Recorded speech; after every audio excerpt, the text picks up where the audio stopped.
Good morning बच्चों।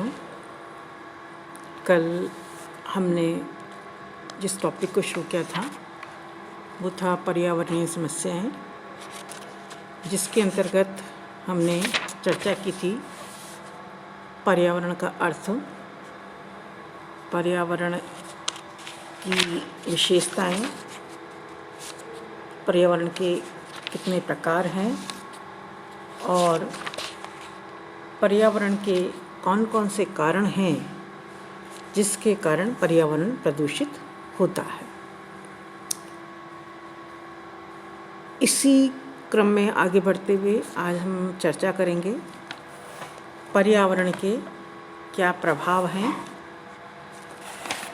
उन प्रभावों को विभिन्न बिंदुओं के माध्यम से बहुत आसानी से समझने का कार्य किया जा सकता है। यदि हम कहें कि मानव जीवन पर पर्यावरण का प्रभाव प्रत्यक्ष या अप्रत्यक्ष दोनों तरीके से पड़ता है तो इसमें कोई अतिशयोक्ति नहीं है,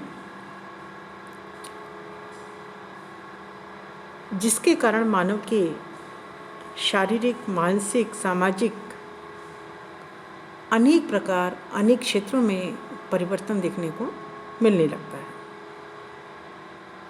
जिसमें हम कह सकते हैं सबसे पहले अनेक बीमारियों को जन्म इसके कारण मिलता है, जैसे आँखों में जलन होना, सांस की बीमारी, सिर दर्द, डायरिया, एलर्जी।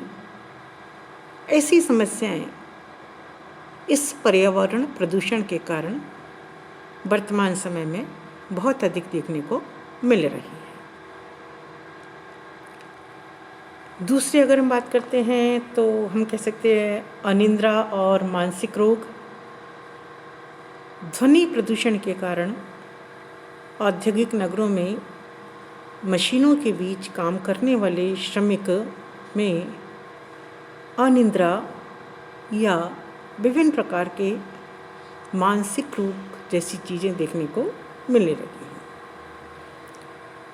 शोर के कारण कई बार ऐसा भी देखने को मिलता है कि व्यक्ति बहरा तक हो जाता है। बहुत तेज़ आवाज़ में अगर वो लंबे समय तक रहता है तो उसकी सुनने की क्षमताएं धीरे धीरे समाप्त होने लगती हैं। तापमान में वृद्धि। वर्तमान में हमने देखा है कि पेड़ों की कटाई होती है, जिससे ऑक्सीजन की कमी हो रही है और उस ऑक्सीजन की कमी के कारण हमारा तापमान दिन प्रतिदिन बढ़ता चला जा रहा है और उस तापमान का प्रभाव यह हो रहा है कि अनेक प्रकार की अल्ट्रावायलेट किरणें हमारी पृथ्वी पर सूर्य के माध्यम से पड़ रही हैं और यहाँ पर तापमान बढ़ता चला जा रहा है। वनस्पति की कमी, वायु प्रदूषण, जल प्रदूषण आदि के कारण वनस्पति की निरंतरता में भी कमी देखने को मिल रही है। बढ़ते हुए प्रदूषण से इन वनस्पति पर प्रतिकूल प्रभाव पड़ रहा है, जो मानव जीवन के लिए नुकसानदायक हो सकता है। वन्य जीवों का हास्य। वर्तमान में ऐसा देखने को मिल रहा है, जो प्रकृति के देन वन्य जीवन थे या वन्य जीव जंतु थे, वो धीरे धीरे नष्ट होते चले जा रहे हैं। बहुत सारी संस्थाएं उनके संरक्षण के लिए वर्तमान समय में काम कर रही हैं। हमारे हरे भरे जंगल काटे जा रहे हैं और उनके स्थान पर ऊंची ऊंची बिल्डिंगों का निर्माण हो रहा है, जिससे स्वस्थ वायु और स्वस्थ वातावरण हमें उपलब्ध नहीं हो पा रहा है। अपराधों में वृद्धि।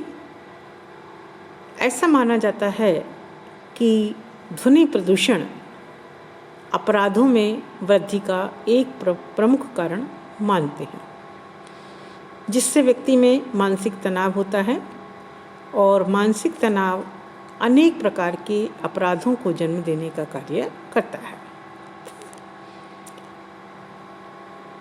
प्रदूषित फल सब्जी का उत्पादन, वर्तमान में हम सब ने ये देखा है कि हम जो भी फल या सब्जियां खरीद के लाते हैं वो अनेक प्रकार के, जैसे कहते हैं इंजेक्शंस के माध्यम से उनको बड़ा करने का कार्य, उनको हम कहते हैं कि उनको वैसा रूप देने का कार्य, रासायनिक पदार्थ लगा के ऊपर से उसको चमकीला बनाने का कार्य, ऐसे बहुत सारी दवाओं का, कीटनाशक दवाओं का प्रयोग किया जाता है, जिससे कि ये देखने में तो बहुत अच्छे लगते हैं लेकिन ये हमारे स्वास्थ्य के लिए बहुत हानिकारक है।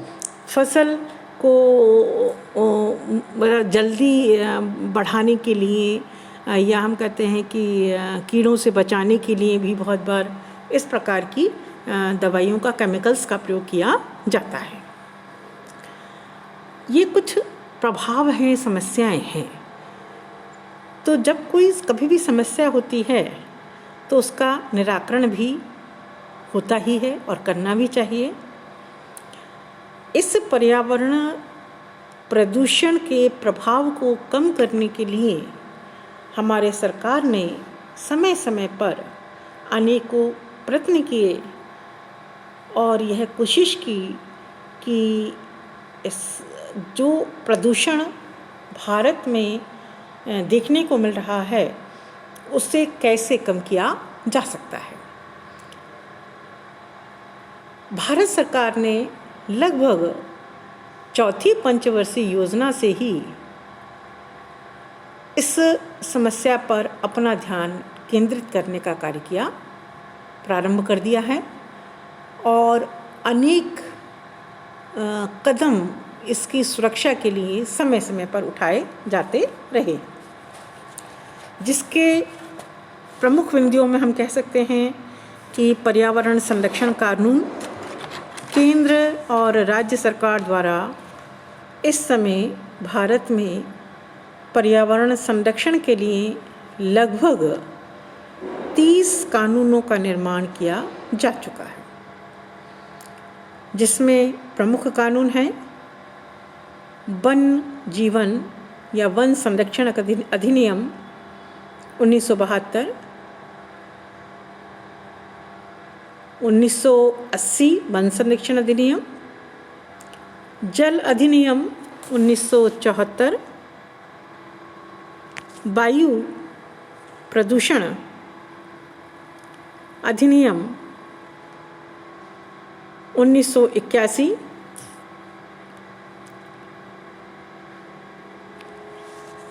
पर्यावरण संरक्षण अधिनियम 1986, मोटर वाहन संशोधित अधिनियम 1988, राष्ट्रीय पर्यावरण ट्रिब्यूनल अधिनियम 1995, पर्यावरण संरक्षण अधिनियम 1986 आदि प्रमुख कानून हैं। इन कानूनों के माध्यम से सरकार ने इसे बचाने का प्रयास किया है। पर्यावरण की रोकथाम तथा नियंत्रण हेतु सरकार ने पर्यावरण और वन मंत्रालय के द्वारा 1992 में एक विशेष नीति की भी घोषणा की गई और केंद्रीय प्रदूषण नियंत्रण बोर्ड की भी स्थापना हुई है। केंद्रीय गंगा प्राधिकरण सरकार ने 1885 में बनाया, जिसका उद्देश्य गंगा की सफाई के लिए बनाई गई योजनाओं को प्रभावपूर्ण ढंग से लागू करना है। वर्ष 2014 में मोदी सरकार ने पर्यावरण संरक्षण और शुद्ध पानी की आपूर्ति के लिए नमामि गंगे के नाम से एक व्यापक योजना प्रारंभ की। इसके साथ साथ हम कह सकते हैं राष्ट्रीय वृक्षारोपण और पारिस्थितिकी विकास अधिनियम या बोर्ड की भी स्थापना हो चुकी है। वन नीति में संशोधन हो रहे हैं। सन 1988 में भारत की पुरानी वन नीति में संशोधित करके उसे एक ऐसा रूप दिया गया जिससे वन संपदा का अधिक से अधिक संरक्षण किया जा सके। वन जीवन का संरक्षण। वन जीवन सुरक्षा अधिनियम 1972 के द्वारा जंगल की लुप्त होती जा रही वनस्पति और जीवों की प्रजाति पर नियंत्रण लगाकर जंगलों के जीव जंतु की रक्षा करने का प्रयास किया जा रहा है। पर्यावरण अनुसंधान पर भी विशेष बल दिया जा रहा है। जीवमंडल, पर्यावरण, पश्चिमी तथा पश्चिमी घाटों तथा समुद्र के जल से संबंधित अनुसंधान कार्यों के लिए देश में अनेक पर्यावरण अनुसंधान केंद्रों के स्थापित किए जा रहे हैं, जिसमें अहमदाबाद, चेन्नई, कोयम्बटूर आदि ऐसे स्थान हैं जहां पर अनुसंधान केंद्र पर्यावरण संरक्षण के लिए स्थापित किए गए। अंत में एक महत्वपूर्ण कार्य जो किया गया है वह है पर्यावरण संरक्षण पुरस्कार। जो व्यक्ति पर्यावरण संरक्षण का कार्य करते हैं या कर रहे हैं उनको हमारी सरकार के द्वारा भी पुरस्कार प्रदान किया जाता है और उनके मनोबल को बढ़ाया जाता है, जिससे और लोग भी ऐसा करने का प्रयास करें, जिससे हमारे पर्यावरण में हो रही कमियां हैं, जो दोष हैं, उनको मिलकर कम किया जा सके। Thank you.